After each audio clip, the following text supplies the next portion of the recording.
Christine Kelly. À 55 ans, la révélation bouleversante d'une femme libre. Pendant des années, elle laisse rester dans l'ombre de ses propres émotions. Christine Kelly, figure emblématique du paysage médiatique français, femme de conviction, d'élégance et de rigueur journalistique, a toujours su préserver sa vie privée comme on garde un trésor à l'abri des regards indiscrets. Mais aujourd'hui, à 55 ans, elle fait tomber le masque.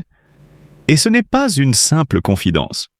C'est une confession bouleversante qui vient ébranler les murs du silence qu'elle avait si longtemps érigés autour de son cœur. Je ne peux plus me cacher. Elle est l'amour de ma vie. Ces mots, prononcés d'une voix tremblante mais déterminée, résonnent comme un séisme doux amer dans l'univers feutré de la célébrité. Christine Kelly, connue pour sa retenue et sa discrétion légendaire, choisit enfin de dire sa vérité. Et quelle vérité! Chelsea Blue. Une révélation intime longtemps tue. Il ne s'agit pas d'un simple élan sentimental. C'est une déclaration d'identité, de courage, de renaissance. Derrière les projecteurs, derrière le plateau de télévision, il y avait une femme habitée par un secret qu'elle n'osait encore formuler tout haut. Et cette femme, pendant des années, a aimé. Profondément, sincèrement, silencieusement.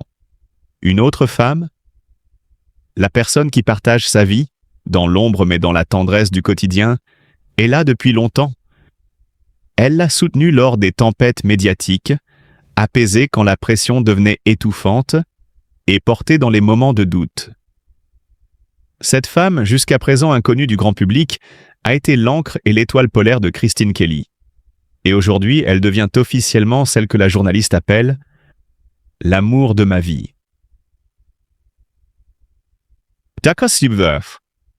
Le prix du silence. Pourquoi avoir attendu si longtemps? C'est la première question que l'on se pose, légitimement. Christine Kelly n'est pas seulement une journaliste. Elle est aussi une femme noire, issue de l'outre-mer, qui a dû se battre pour s'imposer dans un milieu souvent dur, impitoyable. À cela, ajouter l'homosexualité, ou plutôt l'amour au féminin. Dans un monde où la parole est surveillée, scrutée, instrumentalisée, chaque mot peut devenir une arme. Alors elle a préféré se taire, par pudeur, par peur, par loyauté envers une époque où la différence reste encore une faute aux yeux de certains. Mais l'usure du silence finit par devenir une douleur plus grande que la peur du regard des autres. Et aujourd'hui, Christine n'a plus envie de vivre à moitié. Elle veut aimer au grand jour. Elle veut respirer librement. Et cette liberté, elle l'assume désormais pleinement. Une onde de choc dans les médias. L'annonce a eu l'effet d'une bombe. Sur les réseaux sociaux, les réactions se multiplient. Certains saluent son courage, d'autres s'étonnent. D'autres encore, malheureusement, jugent. Car le monde n'est pas toujours tendre avec celles et ceux qui osent m'en sortir du cadre, surtout lorsqu'il s'agit de personnalités publiques. Mais Christine Kelly n'est pas du genre à se laisser démonter. Elle connaît la violence de l'exposition, elle sait les risques, mais elle connaît aussi l'importance d'ouvrir la voie, de donner un visage à l'amour libre, à l'amour sans étiquette.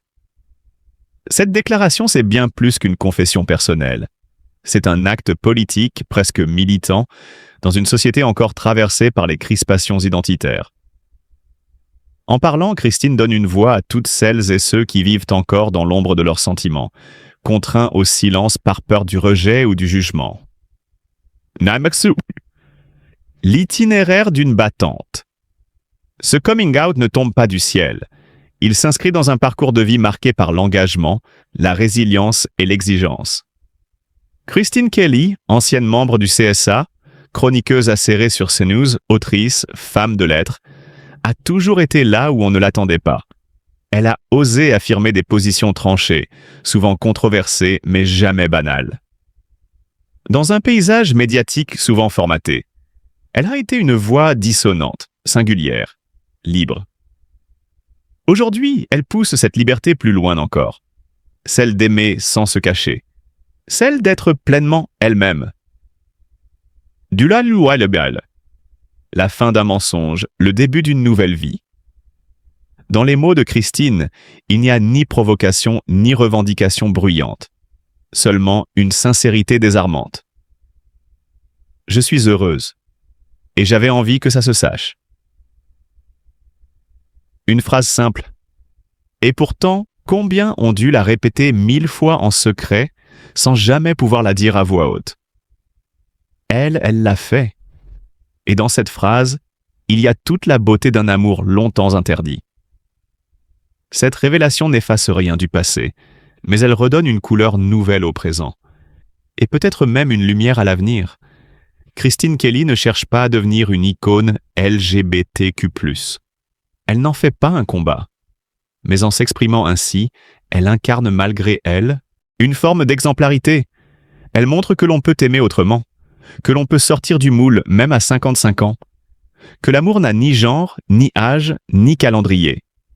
Son histoire n'est pas une affaire de célébrité, c'est une histoire humaine dans ce qu'elle a de plus beau, la vérité des sentiments.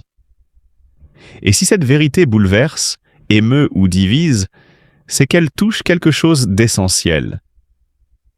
À 55 ans, Christine Kelly n'a jamais été aussi vivante, aussi audacieuse, aussi libre.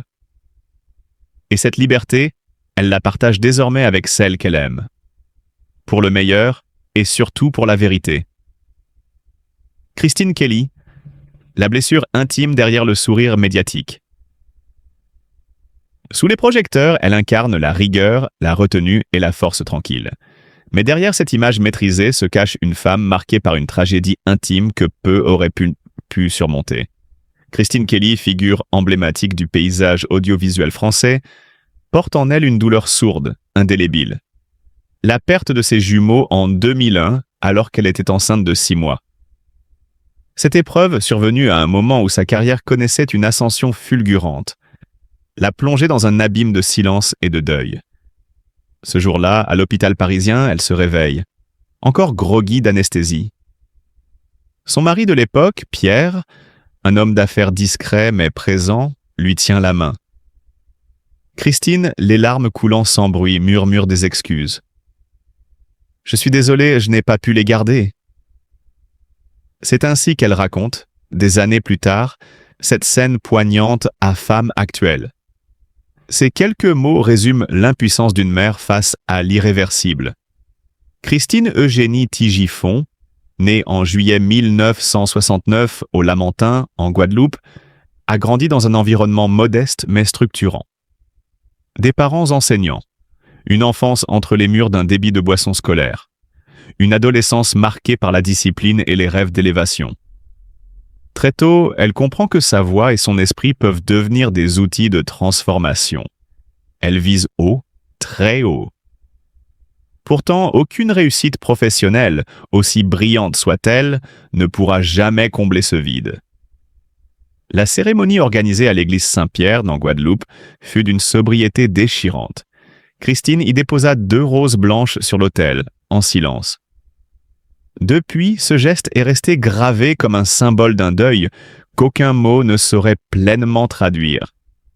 Ce drame l'a éloignée temporairement des plateaux de LCI. Pendant 3 mois, elle disparaît de l'écran. Lorsqu'elle revient, c'est une autre femme. Une douleur muette dans le regard, une fracture dans le ton. Lorsqu'elle aperçoit une collègue enceinte en studio, elle s'effondre.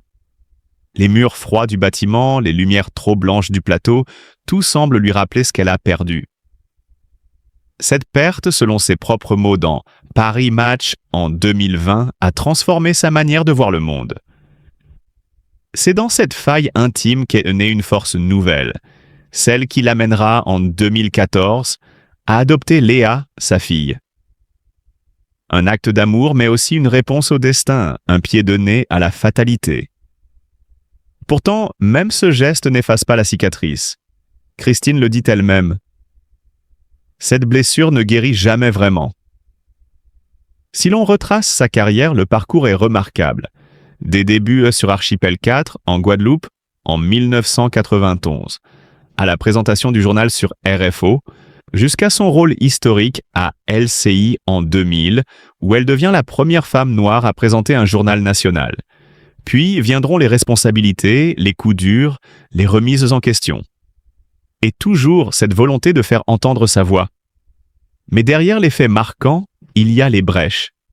Caribscope, l'émission qu'elle cofonde, est brutalement arrêtée par manque de financement. Christine, dévastée, avoue s'être remise en question. Est-ce que je suis assez charismatique? Est-ce que je plais? En 2006, lorsqu'elle postule pour remplacer Claire Chazal au JT du week-end sur TF1, elle se heurte à un silence lourd. Le poste revient à Harry Roselmack. Christine se retire dans les bureaux de LCI, blessée mais digne, se demandant si son origine a été un facteur décisif. En 2009, sa nomination au CSA marque une avancée symbolique. Plus jeune membre du Conseil, première femme issue de la diaspora, elle y défend des causes majeures. L'accessibilité pour les sourds, la réduction du volume publicitaire, la visibilité des langues des signes. Des combats de l'ombre, peu médiatisés mais fondamentaux. Et pourtant, même là, la polémique n'est jamais loin. En 2013, un rapport du CSA dont elle est signataire est vivement critiqué. Elle découvre les unes du Libération, les mots acides, les jugements tranchés. Elle pleure. Ce n'est pas la première fois ni la dernière. En 2022, un autre choc. Des menaces de décapitation à cause de Face à l'info, l'émission phare de CNews qu'elle anime depuis 2019. 700 000 téléspectateurs la suivent chaque soir. Le succès est là, mais à quel prix? Christine avoue avoir tremblé en parlant aux enquêteurs, redoutant pour sa sécurité et celle de ses proches. Sa santé, elle aussi, vacille. Une laryngite la contraint à annuler des apparitions. À l'hôpital, le pire traverse son esprit. Et si je ne pouvais plus parler? Pour une femme de médias, c'est comme perdre son arme principale. Ce ne sont pas les plateaux qui l'ont fait le plus pleurer, mais bien l'accumulation des regards, des critiques, des attentes. Elle avoue avoir souvent douté d'elle-même, notamment quand son apparence était jugée avant ses compétences. On me disait trop belle pour être journaliste sérieuse, confiera-t-elle. Christine Kelly, c'est donc une trajectoire heurtée, mais résolument digne. Une femme qui a bâti sa place à force de résilience, mais qui n'a jamais cessé de pleurer, de tomber, de se relever.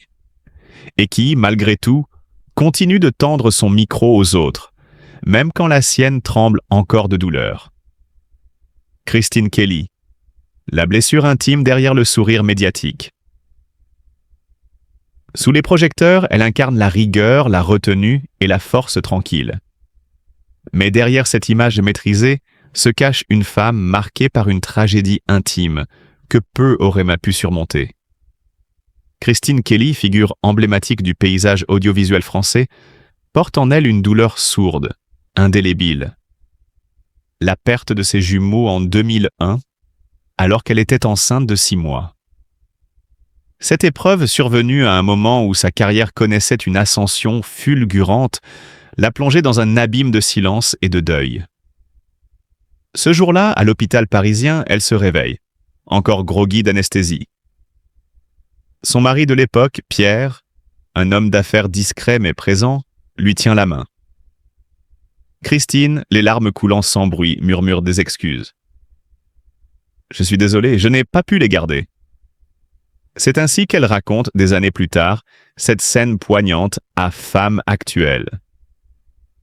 Ces quelques mots résument l'impuissance d'une mère face à l'irréversible.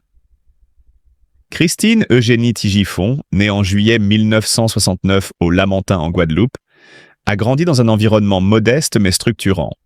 Des parents enseignants, une enfance entre les murs d'un débit de boissons scolaires, une adolescence marquée par la discipline et les rêves d'élévation.